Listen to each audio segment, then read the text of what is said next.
아베 신조 일본 총리가 사임을 표명한 가운데 포스트 아베들이 총리 자리를 놓고 본격적인 경쟁을 벌이고 있습니다. 특히 한국 정책 노선을 엿볼 수 있는 야스쿠니 신사 참배 전망에 대해 관심이 집중되고 있는데요. 31일 산케이 신문은 유력 포스트 아베인 스가 요시히데 관방장관, 이시바 시게루 전 자민당 간사장, 기시다 후미오 자민당 정조회장의 야스쿠니 참배관을 분석했습니다. 야스쿠니 신사는 일본 군국주의의 상징입니다. 도조 히데키를 비롯한 태평양 전쟁 A급 전범 14명을 포함해 근대 100여 년간 일본이 일으킨 침략 전쟁에서 숨진 246만 6천여 명의 위패가 안치된 곳인데요. 이곳은 강제로 전쟁에 동원됐던 한국인 2만여 명도 합사되었습니다. 아베 총리는 재직 동안 2013년 12월 26일 단 한 번 야스쿠니 신사를 참배했습니다. 당시 아베 총리는 우리나라는 물론 중국에게서 강한 비판을 받았는데요.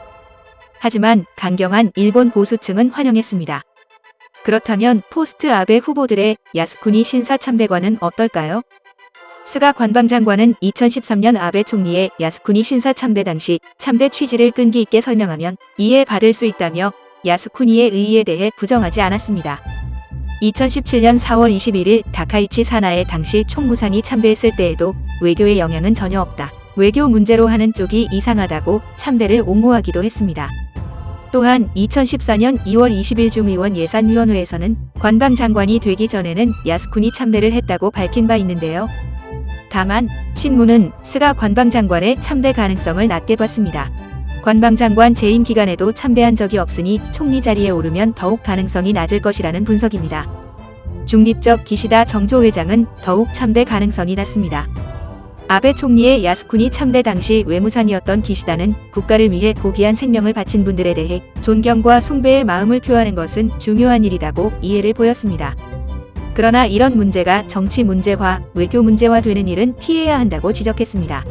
하지만 그는 개인적으로 참배한 적이 있는데요. 기시다는 강요일 때는 참배한 적 없으나 국회의원으로서 참배한 일은 있다고 밝힌 바 있습니다.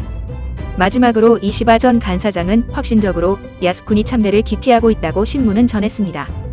그는 2013년 8월 2일 자신의 블로그에 야스쿠니 신사를 건립할 때 일본 정부의 국민에 대한 약속은 어떤 사람이라도 전쟁에서 산화한 사람은 야스쿠니 신사에 모셔진다. 일왕이 반드시 친히 참배한다라는 두 가지가 있었다.